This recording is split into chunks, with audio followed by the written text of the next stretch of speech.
currently I'm a producer at the Apple App Store, where I produce stories on the Today tab, and we spotlight the coolest apps and games and developers, and it's been really awesome.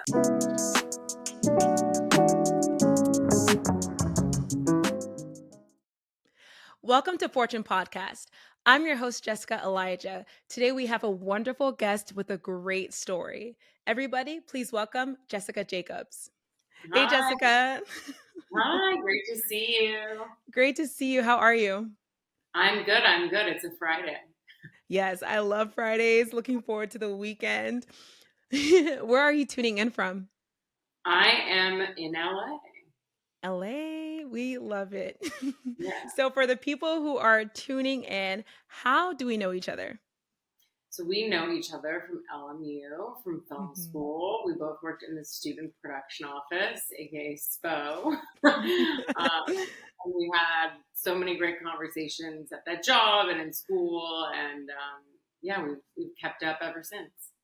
Love that so much. Jessica, you're super talented, so I can't wait for people to hear your conversation and they'll see why you're so amazing, though humble. So, taking it to the very beginning, what did you want to be growing up? I knew I wanted to do something in the realm of storytelling. I was really into acting. Growing up in LA, it was like all around me. So I knew I wanted to, in elementary school, like acting was my thing. Every play, musical. But then as I grew up with like some child actors, I saw how kind of grueling it was.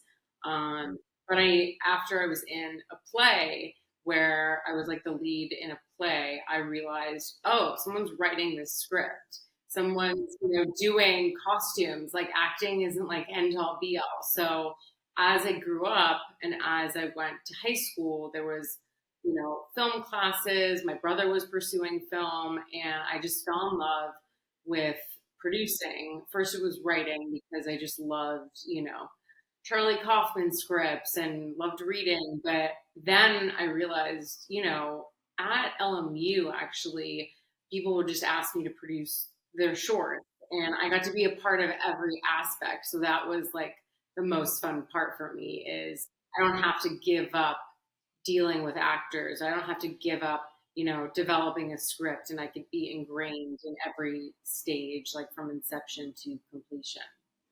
I love that. So you knew from a young age that you wanted to be in film and entertainment. And I love that I didn't know you actually grew up in LA. So it's cool that you had the access to see, and you were really mature to already be thinking like, wow, what it's doing to other child actors around me. So from there, you're like, nah, I'm good on acting.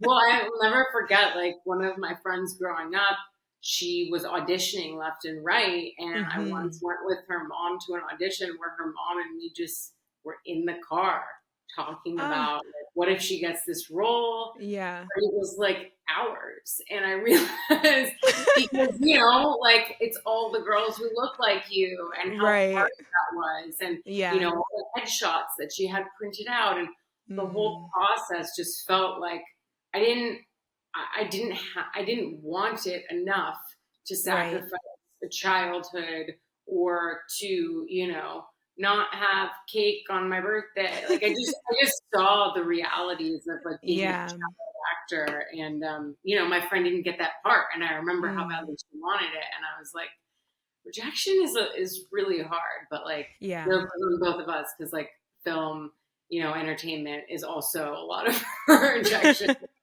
Yeah, just from different sides. But I think that's a blessing in disguise that you did have that access, because a lot of people have like a misguided belief of like how it used to be. I grew up in Vegas, so I always wanted to be like in acting and entertainment. Like that's the thread. I didn't know that film would be the avenue.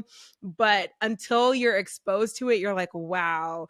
Even having some friends who are in acting now and seeing how hard it is still to this day, that rejection is the name of the game. If you get a yes, it's a yes. But like you have to be used to the rejection.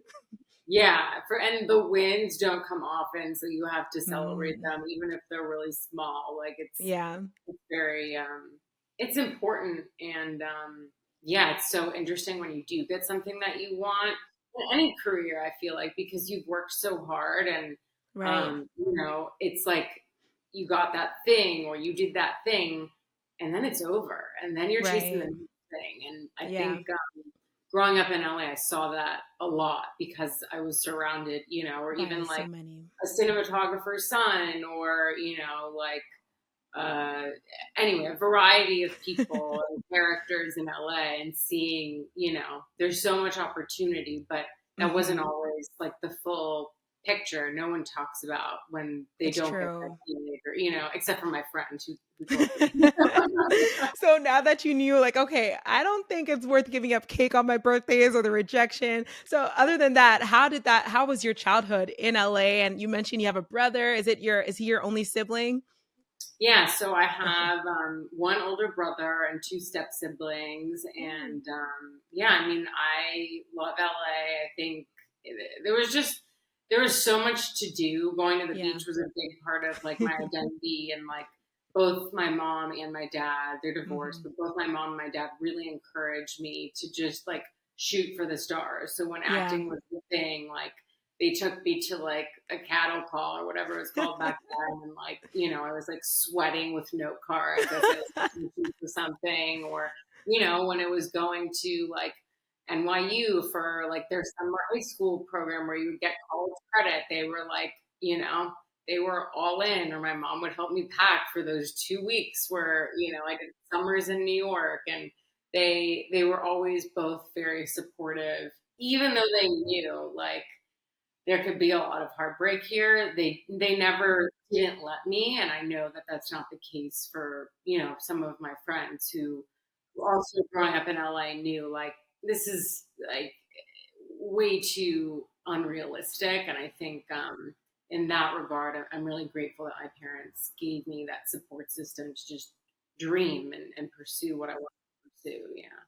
Shout out to amazing parents because not everybody has that experience. So thank Yeah. you for sharing that and shout out to them. We need more parents like that.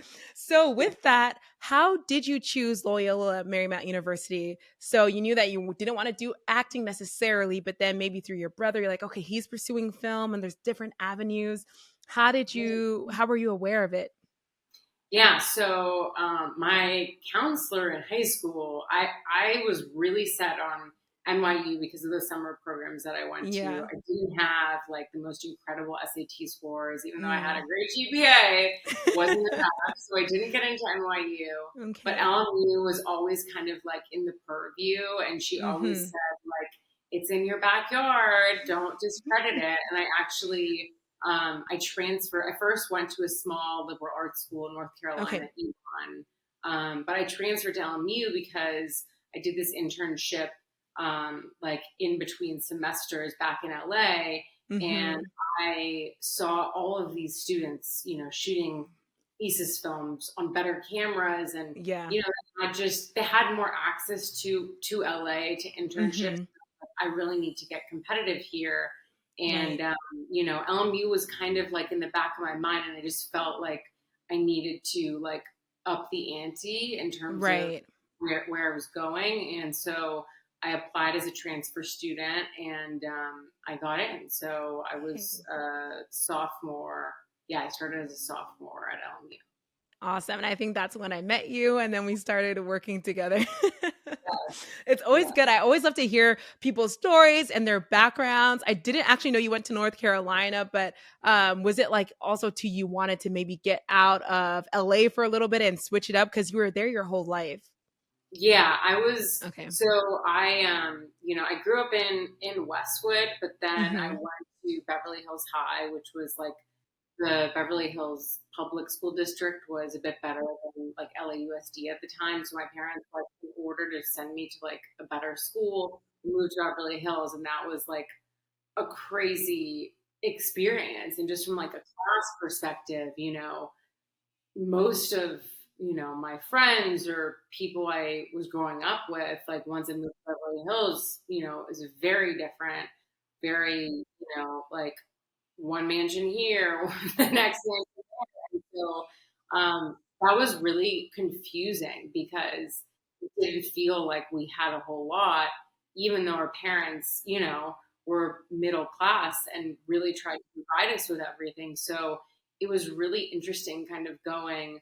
from Beverly Hills to LMU, where like most people weren't, or at least from the film program, like most people weren't from LA. And so that was really cool. But then, yeah, I did to answer your question. Sorry, I did really want to get out, and I was so eager to see something new and just meet different kinds of people with different stories. And so that was great. But then I found even at LMU, like there was a ton of just people from different places, which was Right. great. And I didn't have to sacrifice the weather. I love that. Got good weather and then got to meet different people from all different kinds of backgrounds. So I love that was there for you. So Yeah. today you are an amazing producer across different industries, tech, digital, film. I wonder if you could walk me through how it was because I left you at graduation. We had our grad photo and then we went our separate ways, though we still kept in touch. But if you could walk me through kind of your career's progression until that point, because I do know you did have some internships even while you were a student. Yeah. Yeah. So I like really overdid the internship thing. I graduated LMU a semester early because Hmm. I was really eager to start working. I loved working at production companies. I worked Yeah. for like a few indie production companies. I worked like at A&E one summer, Hmm. on the Warner Brothers lot. Like I had like a really wide variety of internships, which gave me like Hmm. so much knowledge into like what I do like and what I didn't like. And Right. the theme was, okay, I really like development. I really love giving notes on scripts. Hmm. So I graduated semester early. This is kind of a funny story. I had to move up my finals because my job started 1 week before my finals that like winter or Wow. whatever fall semester. Hmm. So I like negotiated basically with all my teachers. They were all very nice about it. And then I started my first job like right after Thanksgiving at Uh, Echo Lake Entertainment, where I was their first receptionist, which sounds dated at this point, but and like development assistant. And hmm. then 3 months into that job, I got promoted and I was working for two managers who were also Wow. producers. And then a little while after that, I was the CEO and president's assistant. So we worked on like, yeah, it was really a crash course in like, Right. this is exactly how managers operate. And I was Hmm. exposed to filmmakers, I was exposed to different agencies, avail checks, just like Hmm. the basic bullets of like, how does this industry run? Why does it Right. run the way that it runs? And, the thing that I was really eager to do was to make more movies. And I felt like, Yes. okay, development's taking a really long time. I saw like, Mm. scripts sometime, and this is very normal. I would come to find Hmm. later, but at the time I was like, I want to be someone that's like making movies like every other day. I Yeah. was patient. But I wanted to support myself more and move out. So I got a job working at Jeff Robinoff's company, Studio 8, where that was based on the Sony lot at the time. They had an output deal there, and I worked for the head of IP and literary. Um, that was another crash course because I didn't Right. know too much about like adapting books, short stories, Hmm. articles, podcasts. Hmm. So that was incredible, and it gave me, now I have glasses. I'm not wearing them now, but I literally like I think that job gave me glasses because I would read like a book a day. So much. Yeah. And on weekends, like I'd be posted up at Groundworks, and I'd have nine, scripts or books. I'd have to watch a sample. Like it was so much volume, but it Hmm. exposed me to my taste in a way that I hadn't ever been exposed to before. Like, and I started leaning into and learning, like, okay, at companies, you have to carve a lane for yourself. And I It's saw, true. like execs around me being like, oh, that guy's the sci-fi guy, or that Mm. woman, loves rom-com. So I started really looking at like my own taste. And from there, I took crazy job, moved to Winnipeg, and didn't know anyone there, but I worked for one of the producers on the Netflix movie How It Ends. So I worked on Ooh. set, which I was like so excited about. And then I Mhm. brought in a project to that producer, and then I wound up producing his next film, Fractured. We also did with Netflix in Wow. Winnipeg. So yeah, it's thanks. That's just like the working for a production company, studio, Right. that chapter. And then sorry, one more job. I Sure. promise I'm not like 70 years old. Uh, I worked after that job. I worked for as an executive. I made the jump from like a coordinator to director of development at an indie production company managed by Artillery Creative, and there I really got to flex my muscles, as a development executive, and that was really cool. It kind of came full circle to when we started this conversation about internships and stuff too, because Right. I had like 6 interns. It Oh was my it goodness. was incredible. It was like, I really cared about mentoring. So, I would get to like, sometimes take someone out for lunch and be like, what do you want to do and how can I help you? And like that was always really important to me. But so okay, so that's kind of the film chapter. Did I answer? Yes, and I'm kind of curious, like, how was that? Because it seems like you kind of just hopped right in, but for some reason, like, you really made your way for yourself. Like, was it easy finding all these different positions, or like, was there a specific way that you advocated for yourself so you could, going from a coordinator to a director or an executive, that's not an easy feat. So, how did that Yeah. look like for you? Was it the team that you were on? Or was it like you had a purpose and you made your voice known?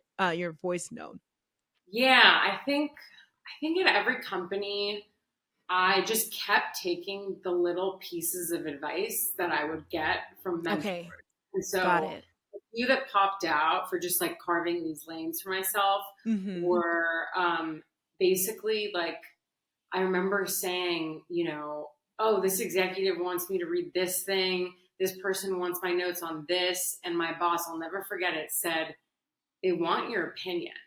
You're being paid for your opinion. And that was a huge moment for me where even though I had 2 more scripts or 1 more book that weekend, it made me feel like, okay, why am I complaining? And I want to be known as the person who someone wants my read on something, who someone Right. wants my notes. I feel like, in every company that was like, something that I really took pride in is like Mhm.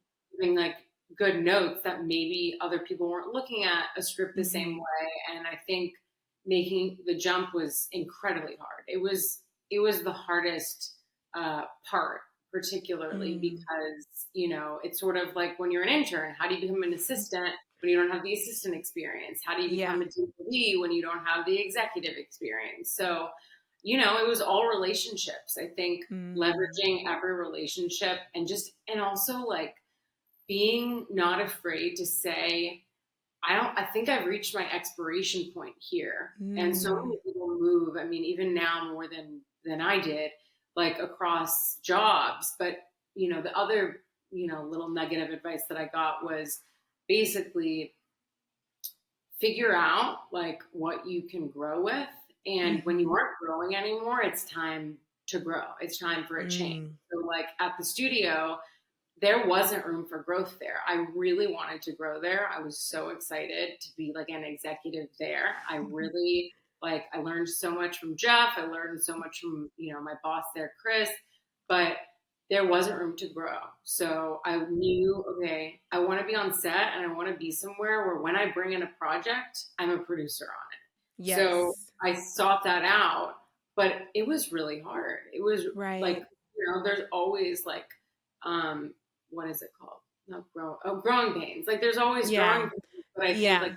not being afraid to say, okay, I've really like given this my all, and if there's not growth here, or like if I really need more money to live, find that other opportunity that gives you Right. stability. So Right. so yeah. Wow. I applaud you on that because it's not easy. A lot of our maybe past classmates or cohort or even anybody in film once they find a company where it's like, okay, good culture, or like it's a studio and they're working on something that they love, they want to stay there, even if it means sacrificing growth. So I appreciate the fact that you can make the scary decision where it's like, I have such great mentors here. They're Yeah, giving, they're allowing me the ability to express my feedback, my notes, and show my yeah, growth. But then at the same time, when you've reached that cap, knowing when to move on. So I appreciate that. And that's great advice for anybody so you don't get stuck. That's how people get stuck yeah. at the same position for years on end. Yeah, and also knowing who to trust, I think, is really Right. important. I'll never forget telling my boss, I'm not going to say which job because I don't want to Of throw him course. under the bus, Of course. but and I was like sobbing because he was Mm, an incredible boss, an incredible mentor. He, as an assistant, let me take my own generals with filmmakers that I was finding. mm, I was taking my own meetings. He let me act as an executive as long mm, as his stuff was taken care of. And I'll never forget crying, just being like, mm. I want to grow somewhere. This There doesn't seem to be like a spot open for me as an exec, and I really want to be a producer, Right. and like that just wasn't the opportunity. And so Mm. he was like, "Don't worry, we're gonna figure this out together." And it was so nice. But he kept it confidential I love that. until I found my next job. And Mm, so not many people would do that. at And all. you have to listen to your gut. And I asked him like, "Hey, can you not tell anyone?" But I was going on a ton of job interviews. So it was like everything here. People started to like know. But Right. I knew that if I told like the whole company, I might be kicked out essentially and then replaced. Right. Then you have to be That good was in wisdom. yeah, and then you have to like Mhm. be good in return. And I found him an incredible replacement.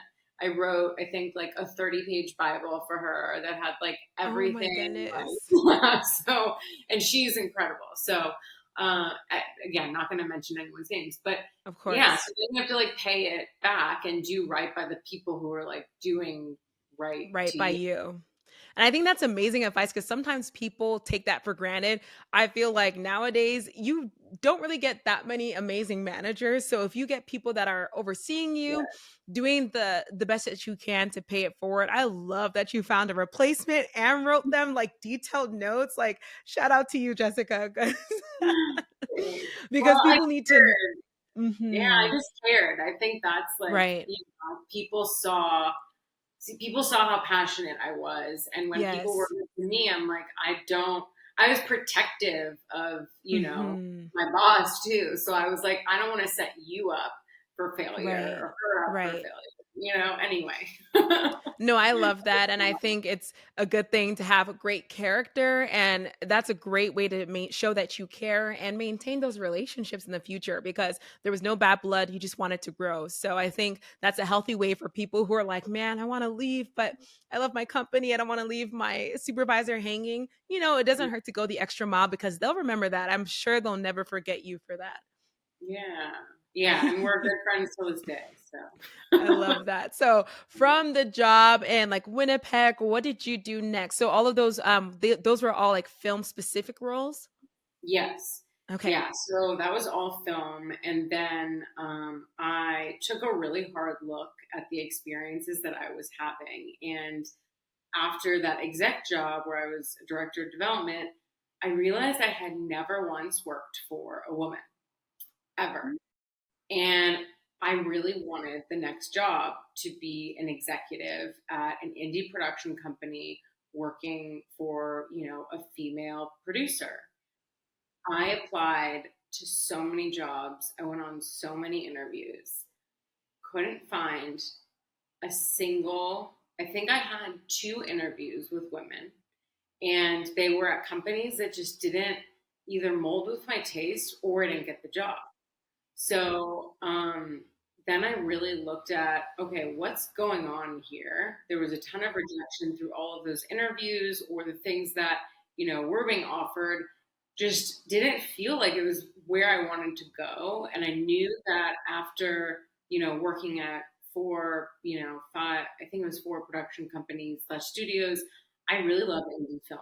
And so I decided to start my own production company where I would champion, diverse filmmakers and also tell stories centered around disabled characters and disabled protagonists. So I started a company and I learned a ton, but to pay the bills of the production company, I started producing, high budget commercials and, big campaigns for clients like Meta, LinkedIn, Netflix, Salesforce. So all of these, like Bloomberg Media, like Fortune 500 companies. And what I found is I loved building my slate, but I was all of a sudden a senior producer at a video agency with like huge clients. And I found it so crazy that I could grow within like no time doing, go really diving into digital.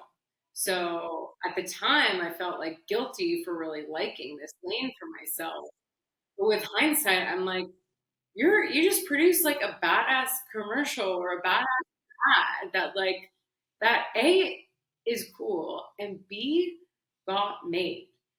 Like that's when I realized, okay, I want to work on stuff that gets made. And Yes. no one, at even a year ago wanted to make a 2, 5, $7 million film about the subject matters that I was really chasing and I was really Mhm. passionate about. They didn't, maybe studio mandates said they wanted disabled writers and protagonists, Mhm. disabled directors, but Mhm. not with my projects, or not with so many Right. of my other friends' projects. So I found that like some of the opportunities that I was so excited and I thought the industry was taking a real shift in just weren't not happening. So I had to Right. pay the bills and kind of fell into this digital lane for myself, which led me to my current lane for myself, where I'm a producer for Apple, for Apple's App Store. Mhm. So that's been incredible. And, I Right. think kind of this long-winded story about my career just goes to show that like you don't need to fit in one box as It's a true. person or in your career. And for me, like it's been so fun to flex different muscles and it's been so refreshing to make things and see, Yes. 20 million impressions or to make things and, produce a story about the Taylor Swift, Eras Tour film, or I just produced GAD, which is Global Accessibility Awareness Day, and that was thanks. I That was love this. personal. And so, yeah, it's just seeing like I never could have guessed that I would end up where I am, but it's all storytelling, and Right. I think that's like a good reminder that I wish someone reminded me. Mhm. It's like if you're happy and you're getting like yeses somewhere, like Mhm. take the yeses because there's a lot of rejection, and I think film is going through this lull right now where it's a bunch of churned out like big Mhm. budget studio movies, and there's not Mhm. much room for like the indie female disabled producer who has Right. kind of unique stories to tell, but um yeah, so take the yeses where they come, I think. I think that's incredible advice because sometimes people can be very one tracked mind, like, okay, if it's not exactly this, say no, say no, say no. But if you're already getting no's and this Yes. is your yes, kind of just having the confidence to say, hey, take the meeting. That's one of the things that you've said is like, you know what, just always take the meeting because you never know. Where do Yeah. you think that guilt came from? Because if you think about it, there's no written law that says once you graduate film, you can only work in film, even if it's storytelling. Like, and you're not the only one. Met with so many people who are Oh, like, "Oh, I'm in digital now. I'm sorry, and I'm not in film." Almost apologetic about it. But why do you think we would feel yeah. guilty? Not anymore, because I'm super happy. Like I work with an incredible team. I feel like I'm creating things that reach people and touch people in ways that I Mhm. haven't in my career before. So Mhm. I don't have that guilt anymore. I'm I glad to love be like that. a survivor of film guilt or whatever you want to call it. But I think we compare ourselves. And I Yeah. think in film, when you say you're working on one thing, people Mhm. really put you in a box. I Right. think I remember I worked on a really cool campaign for Meta, and I was afraid to post it. And I think it was my brother who was like, "You worked so hard on this. It's so Yes. cool. Post it, share it. Yeah. Like, there's nothing to be ashamed of. And if people like don't call you, like that's on them. If Mhm. people put you in that box, like that's on them." And Right. he's a director, writer, producer, and Mhm. he doesn't just do film. And I think seeing him like unapologetically embrace where he makes his money and where he also does passion projects and creativity, like the creative stuff, I think that made me really lean into like, there's no shame. And especially, Mm-mm. but I think people do put you in a box in film. And I'm I sure it's see. not just film. I'm sure it's It's like true. so many other Every industries. industry. Yeah. Yeah. And it's interesting to hear you say that only because Meta, like, there's no way I can have shame, but I do understand the feeling of like, oh, I don't want to be pigeonholed to just digital. But I Yeah. think it's something to show your versatility. And I think back when we were in film school, digital, like, it wasn't really there. It was really film and TV at that time. So Yeah. nowadays, where things are going digital, things are going, there's movies that are made strictly for Netflix or movies that are Yeah. made strictly for Apple and other different types of Yeah. companies. So I think it's something to be proud of and to show that versatility, because at the end of the day you're working with amazing clients. And I wish that would change in the film industry, where it's like, oh, people don't have to make it to a certain point, maybe in digital, and then they want to start production in film, but they're like, oh, sorry, you don't have any film and TV experience. Like, I feel like production experience is production experience. So I hope Yeah. that's something that we will see change coming soon.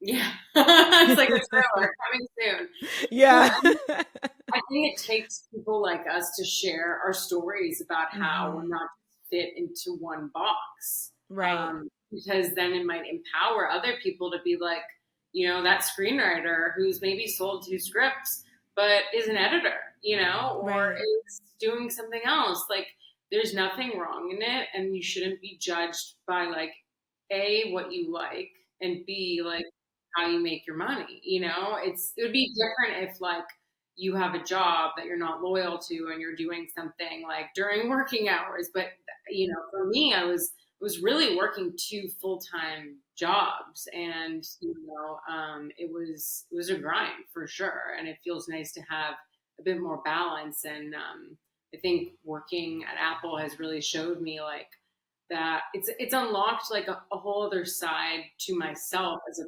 person, than a lot of jobs ever did. So I really like that aspect of it. Yes, and I love that you found that, because I remember like most of your weekends, anytime you'd post, I just see you with so many scripts. I'm like, does this girl ever rest? So it's nice that you have like balance now and you could be like flourishing. You seem very vibrant. So I love that for you. And I hope that people can kind of hear your story and be encouraged to think outside the box and not just dedicate themselves solely to one industry. If there are yeses coming from some of these larger companies, definitely at least consider. You never know what might happen. Yeah, for sure. And it was like a former client at Meta that put me up for, my job at Apple. So Ah, it just goes to show you, like, I don't know. I really think the universe does have a plan. And I do yeah. think this podcaster I listen to says, like, if it's not this, it's something better. So that's like, if it's not this, like something better is coming. Is coming.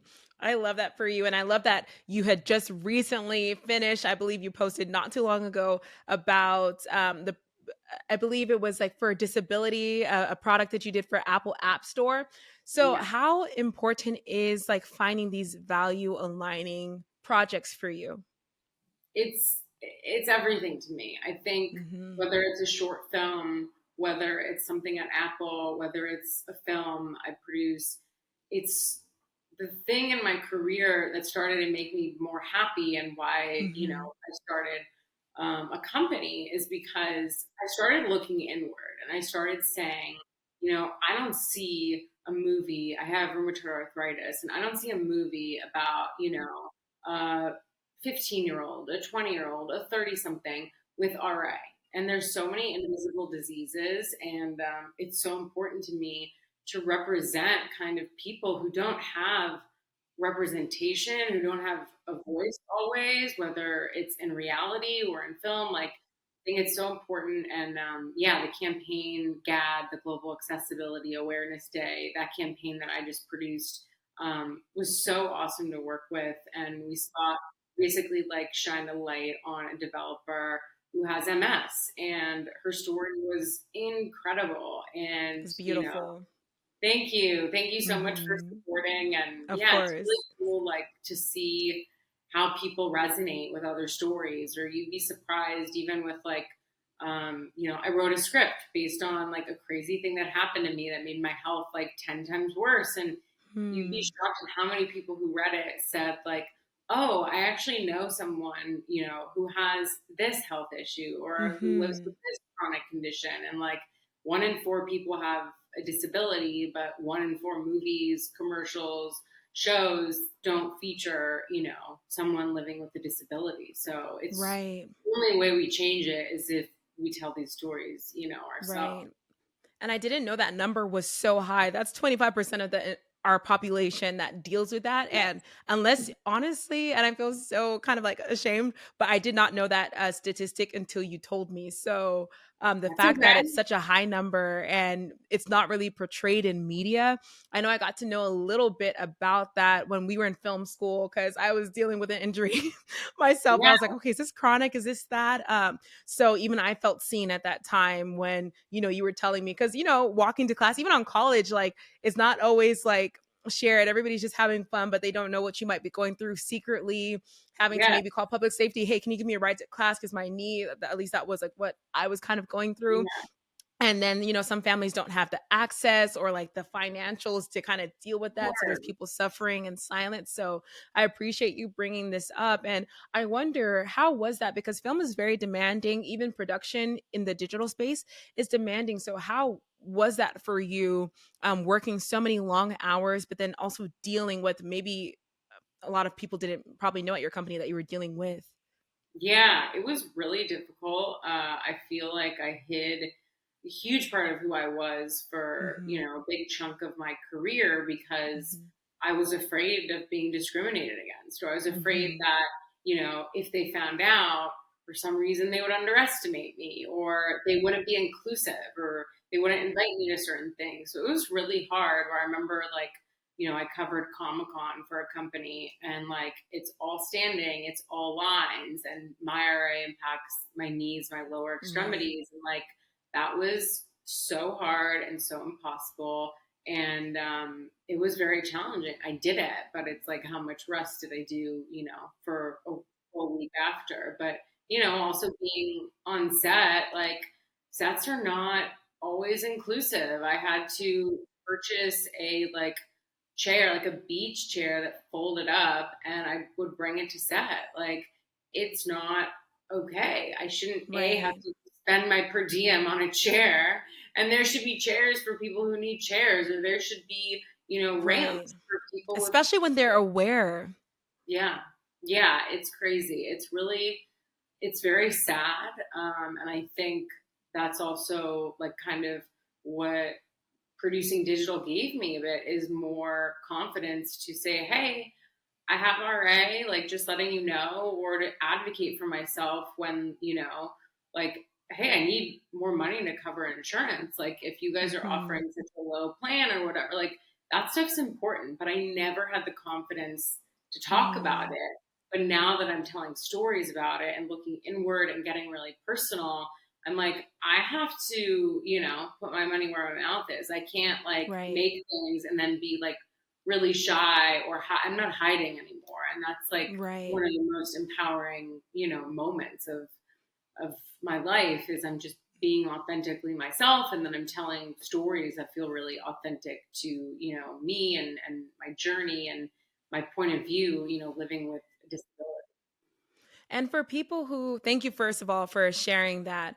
For people who might be going through their own form of disability and they're scared to advocate for themselves, what might you tell them? Because it's a little bit, I would imagine it's easier when you're already working for a company who's like producing content towards disabilities or towards awareness, to where like it'll force them to be like, hey, okay, this is what we're doing. We'll have to be there. But maybe for some companies or some even like films or different industries where they're nervous to ask about like, hey, like, do you guys have other policies? Or maybe even Yeah. nervous to bring it up to a manager, like, hey, by the way, after a while, I need to sit down. Like, Yeah.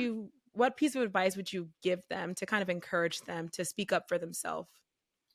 Yeah, I mean, when I was first starting out, I was so nervous to have any of those kind of conversations. Like, I remember an elevator went out at one of my first jobs, and I'd have to hike Hmm. up 6 flights of stairs every Mm, day. And I finally mm, said something, and they found a workaround for me. But I was like so nervous to say something. So I would say, you know, don't hide. And I think that starts like kind of at home and in your personal life.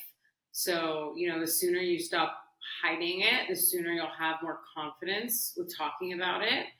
And also, like every conversation, if it was something kind of delicate or more sensitive for me, I would always like write down like 3 bullet points on my phone and just, sometimes prepare for those meetings or prepare for those, conversations. And some of them were not always met with kindness. And that was surprising to me.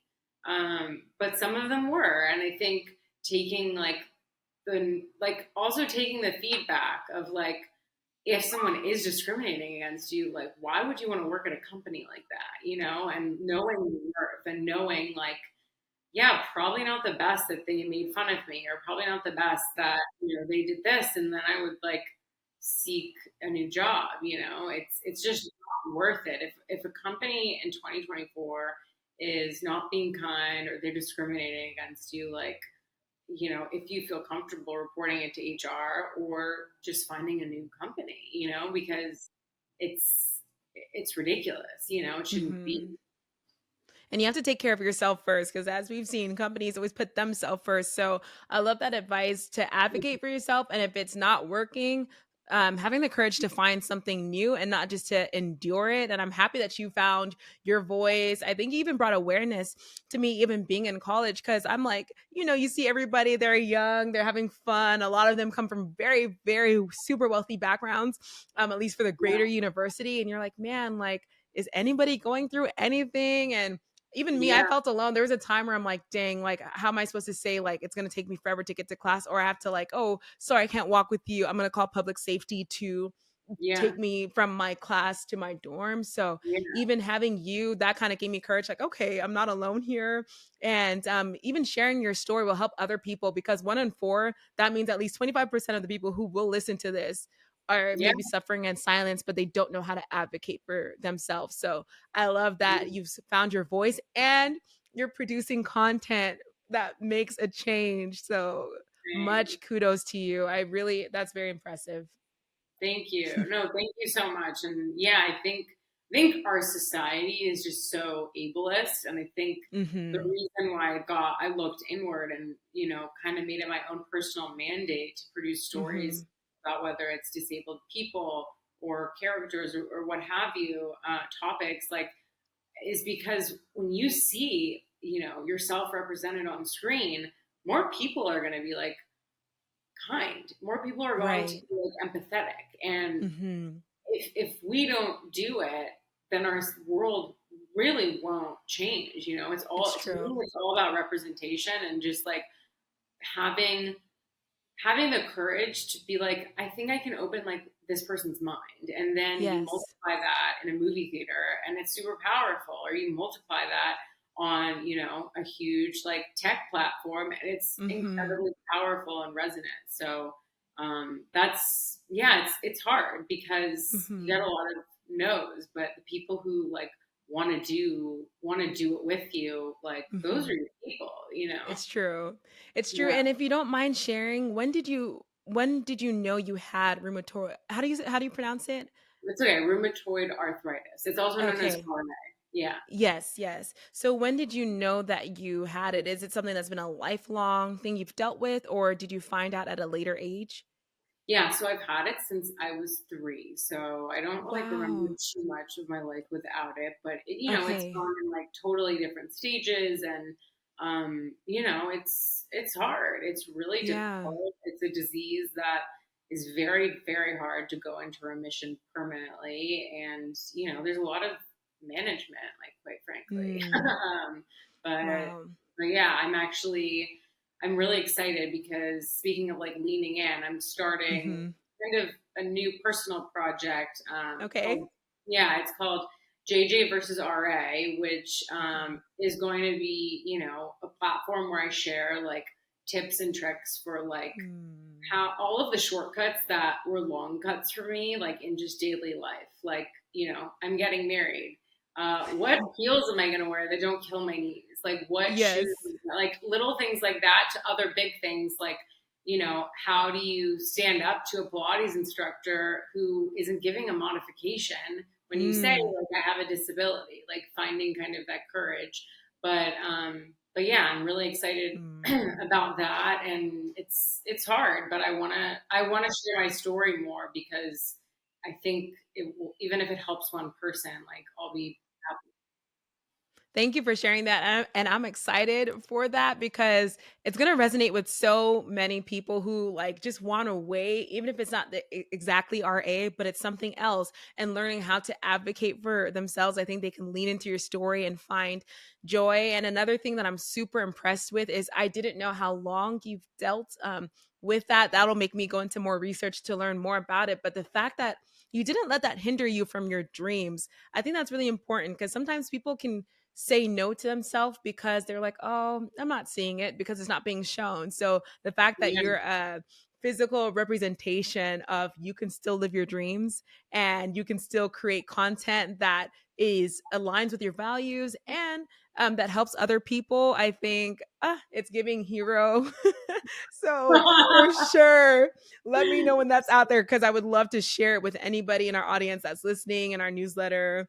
Please, I would Yeah. love that. Yeah, no, thank you. And thank you so much for all the kind words. It takes a lot of courage to, Yeah. because you don't know, if people are gonna A, care, or Mm, B, like treat you differently because of it. But I sort right. of just threw out like opinions because if it helps people, Right. then that gives my life so much more purpose, and value. I love that so, so, so much. So, with that, maybe what's one piece, because I feel like your career has really progressed. You might have had like hard moments, but I feel like the way that you've described it, it's one door has kind of opened another, which has opened another, which has opened another. So, maybe what's one piece of advice that you would have wished you might have received earlier, if at all? Huh. That's a good one. I mean, you already mentioned one of it, which one of mine like go tos, which is like take the meeting. Yeah. But I didn't hear that until a little bit later. But I think that Hmm. applies to like your whole life, not just career. Like, even some of my single friends, like go on the date. Like put yourself out there. And Yes. I think the other thing is don't hide who you are because your Mm, individuality and what makes you unique is the thing you'll get to where you want to sooner when you start putting value on yourself and when you start yes. showing, whether it be a company or a supervisor or what have you, like who you are and what you value. And then if they don't value it, it's like I said about being, discriminated against, then you should find like the right job or the right opportunity. So like really lean into yourself, I think is what I wish I did earlier in my Whew, words of wisdom that everybody needs to take because honestly, and like especially depending on if you're working for some of these big companies, there's a tendency to want to shrink or to want to like kind of like mold yourself. But I've noticed like the companies where I've grown the most are the ones where I'm able to be myself and I'm able to still provide value, but then also be my authentic self and even bring those values up. Those are the best working conditions. I think it's like toxic when you're like, okay, let me mold myself or let me, even as a person of color, present myself like a certain way just to be received. I'm like, no. career. Having the value, knowing that you're worth it, their quality of work is still the same, but being able to have your own touch is so important. And I think sometimes you take a lot of like craziness earlier on in your career, but as you progress, you're like, no, you learn to have a voice and speak up for Yeah. yourself.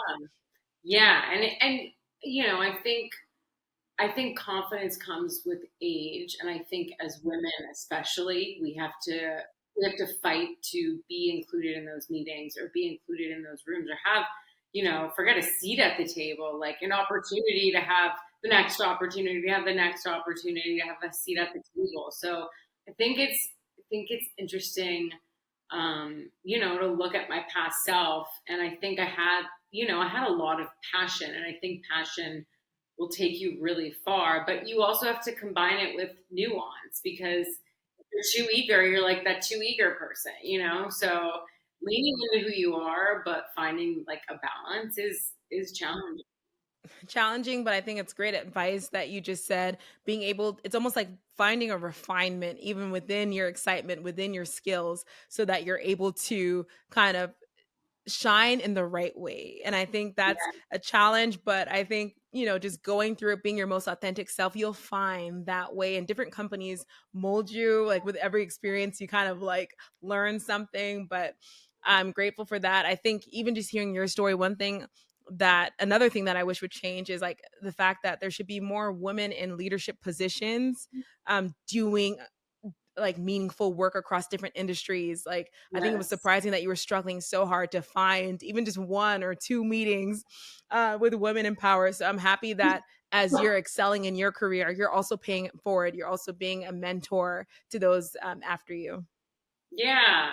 Yeah. I really appreciate that. I think by the way, it's not that I hadn't ever worked with women or there was No, yeah, someone of course. who was a woman. It's just, I wanted a direct boss, and it was crazy. And I almost was taking this like message from the universe of like, I guess you got to be your own direct boss. Like Right. at that time. And I learned a lot. I think Hmm. challenging myself was healthy. But yeah, we need more kick-ass women, and I think that starts at the top. It And does. sometimes it's like men who value female employees and treat them with respect and pay them as much as a man at the same level. It takes a lot of that. Right. But I'm happy that we're having these kind of conversations and exposing these issues, because a lot of times it's like hush hush, but I think the more awareness we bring to it and sharing our own personal experiences, I think that helps the next person for sure.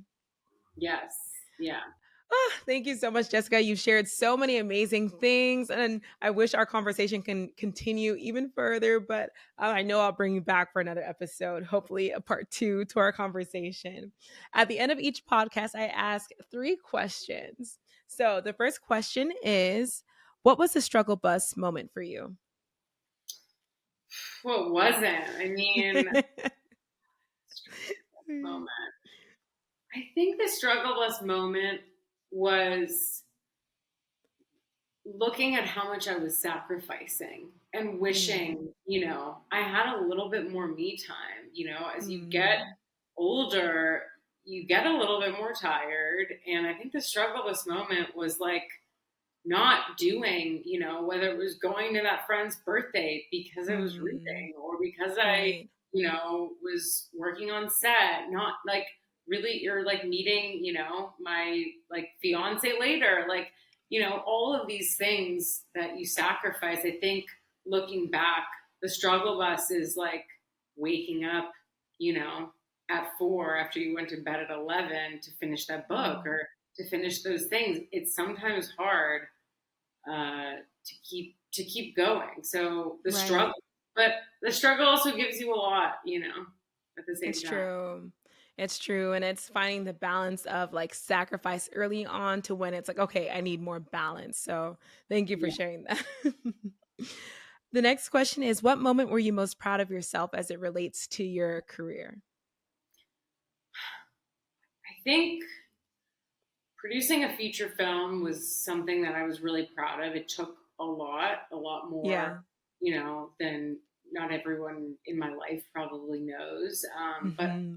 I think more so is like the moment I stopped hiding from my disability, and the Hmm. moment I had the courage to, at a networking drink, tell someone about it, or, on a set, tell my boss, hey, I need to sit down, or, even tell colleagues now, but that's when I leaned into the personal stuff. So I'm really proud that Yes.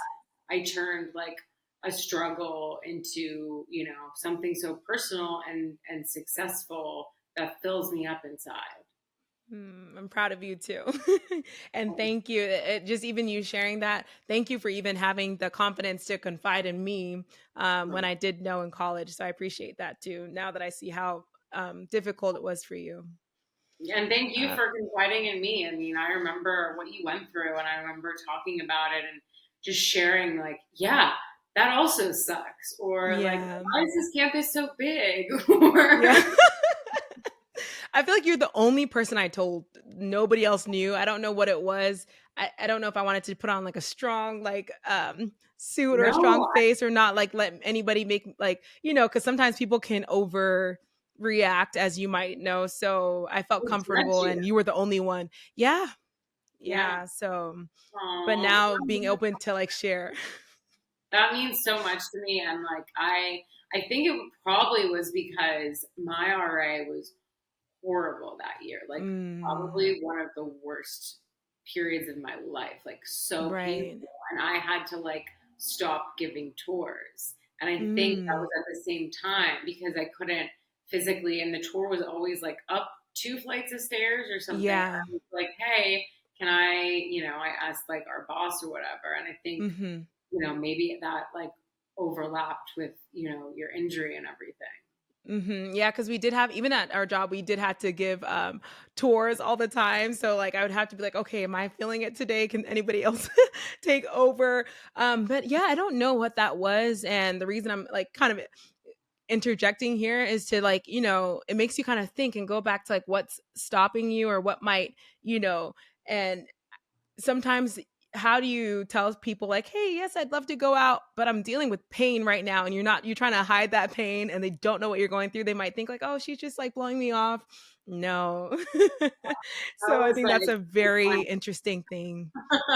Yeah, I mean, it was my whole Hmm. life, but that was also my 20s of like, what Yeah. excuse can I come up with where I don't Right. think that I'm not feeling well, where they also don't think I'm a flake, where they also, Right. and then it's just like, you get sick of hiding it. And Right. yeah, I'm so glad that, we both are able to talk about it. Yes. Thank you for providing the space. I feel like you gave me the confidence. So shout out to you. Oh, I think nice. there was even a conversation we had when I was in Nigeria. You're like, no, girl, like, share it, like, check it out. Like, you're encouraging me. So I was like, okay, it's not something you just have to like manage, It's okay to bring awareness to that and see if there's any measures you can do to protect yourself. So Yeah, thank you. The next question is, what is your definition of success? it's a really good question. I think success is putting in the work in something that you believe in Mm, and not not stopping until you've given it your all. I think mm, when you can look back and say, I've given this opportunity, or I've given this film, or I've given, this campaign 1,000,000%, I think that's the success. It's not the paycheck. Like, I think the success is when you're happy doing what you want yes. to do. I think, Hmm. if, or being paid for your opinion, like I mentioned earlier, like that's to Yes. me success. I'll never forget this teacher I had wrote on like the first day of school. He wrote success equals sign money, and then he crossed out the equal sign. Yes. And that really stuck with me. And, of Mm. course, it's great to have financial success, but it's not the Mhm. only type of success. I know too many people who, are really well off or making great money, but Right. they're miserable. So I think it's Mm. finding that balance where you're, like stable, financially successful, but you're also happy. Yes, yes, and I think that exemplifies what you've done for me already. you already seem successful. I love that you are producing content because you can remember what people say when they're younger, like, hey, like I want to produce this kind of stuff that makes a difference. So to all these years later, even if you don't remember saying that, like seeing you do that, and then I know your wedding's coming up soon. So I love that like you have balance in different areas of your life. And sometimes people they see you, they like see your accolades, but they don't know what you went through. So I'm super proud of your success as well. Thank you. And you, seriously, you're such a boss. Oh, thank you. So, final question is, what piece of advice would you give to people who are looking to advance professionally in any industry?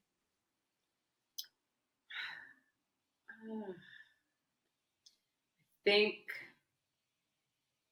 prepare. I think sometimes it's really it's really easy to, go in feeling like you know things, but I'll never forget an interview where they asked me a question that was such an easy question, but I just Mm, didn't prepare enough.